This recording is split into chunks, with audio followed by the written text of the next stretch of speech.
The SS Edmund Fitzgerald was built by the Great Lakes Engineering Works in River Rouge, Michigan. She was also known as the Big Fitz and was launched on June 7, 1958. She weighed more than 13,000 tons and was 729 feet in length and 75 feet wide. At the time, she was the largest carrier of the Great Lakes. She was built with coal-fired Westinghouse steam turbines. She would be refit in 1972 and would be converted to oil fuel. The ship would also be fitted out with automatic boiler controls. Her top speed would be just over 14 knots. The Edmund Fitzgerald was the first ship to carry more than 1 million tons of iron ore through the Soo locks. The iron ore was for the automakers of the East. The ship was named after the chairman of the Northwestern Mutual Life Insurance Company, a company that owned the ship. She was to be the pride of the Seaway fleet. She would have staterooms for entertaining company clients as well, and would be commanded by Captain Ernest McSorley, who had 44 years of experience. First mate would be Jack McCarthy. The Edmund Fitzgerald will be equipped with a light system to monitor the levelness of the ship. If the white light was lit, then the ship was level. If the light lit was green, it indicated that the ship was listing to starboard. And if the red light was lit, that meant that the list was to the port side. Each of her cargo hatches would be topped off with a 7-ton steel sheet that had 68 clamps to hold it in place, making it watertight.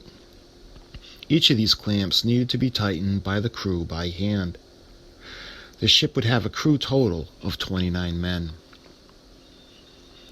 The ship would be christened by Mrs. Edmund Fitzgerald in front of over 10,000 spectators. As if it were to be an ominous sign to come, the ship went into the harbor at an awkward angle and slammed into the dock. The sight so shook the onlookers that one man even died of a heart attack.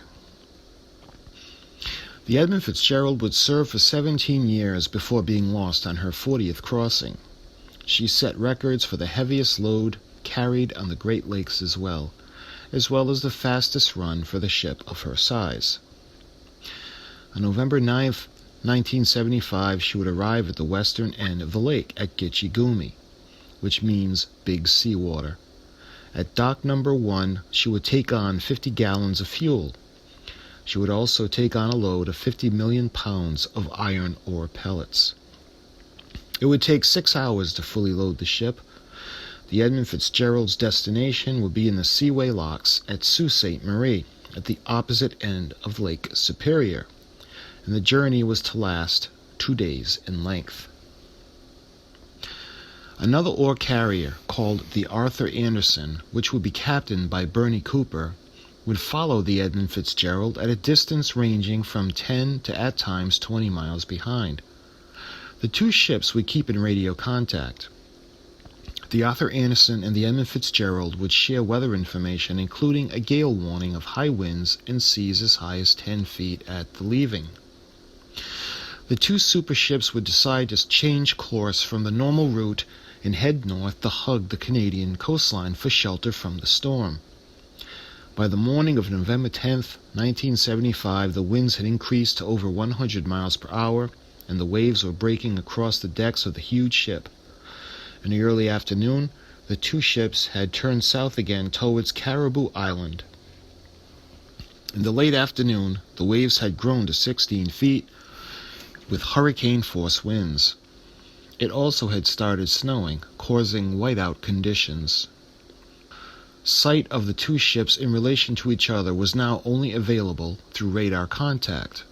The Arthur Anderson would see the Edmund Fitzgerald on radar as being dangerously close to the 6-fathom shoal, which is a dangerous reef with only 9 feet of clearance. Captain Cooper would be notified by Captain McSorley that the fence rail was down. 2 vents were missing and the ship was listing to starboard. The Edmund Fitzgerald reported that they were taking on water and the pumps were barely able to keep up with the volume of water entering the ship.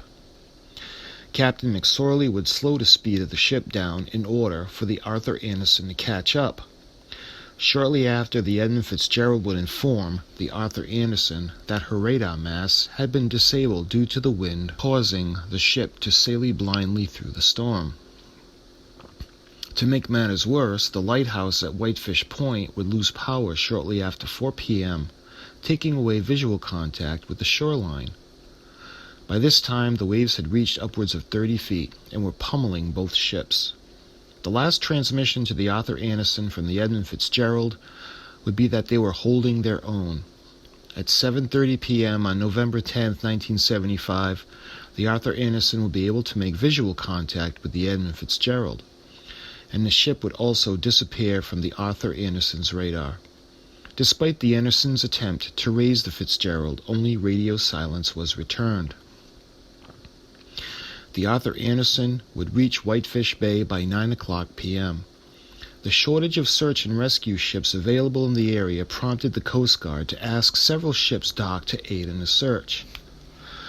Of those ships, only the William Clay Ford, which was captained by Jim Erickson, would join the Arthur Anderson in heading out to search for the lost Edmund Fitzgerald. After days of searching, the only trace of the ship found were an oil slick and debris, including a lifeboat from the Edmund Fitzgerald, which appeared to be torn in half at the top. An air and sea search is continuing for possible survivors of the Edmund Fitzgerald, a 729-foot ore carrier, which apparently broke apart and sunk last night on Lake Superior. The ship and its 29-man crew vanished in a storm. On November 14, 1975, a U.S. Navy aircraft with metal detection equipment on board located a large metal object at the bottom of the lake. A U.S. Navy ship would later confirm the object through sonar. A Navy ROV would confirm the wreck of the Edmund Fitzgerald.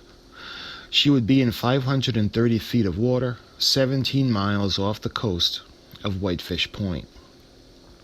The ship would be broken into two halves. Her bow section will be sitting upright, and her stern section will be upside down. All 29 members of her crew would be lost. Initially, the report claimed that ineffective closure of the cargo hatches allowed water to enter the cargo bays, ultimately sinking the ship. More recently, theories of the ship breaking in two due to the high waves putting stress on the center of the ship, then being driven into the bottom of the lake, seem more logical. A similar loss to the ore carrier Daniel J. Morrell had disappeared the same way 9 years earlier. On July 7, 1995, a memorial service was held with the recently recovered bell of the Edmund Fitzgerald. Each member of the crew was honored with the ringing of the bell. A replacement bell engraved with the names of the lost crew would be returned to the wreck. To many of the families of the lost crewmen, it was long overdue.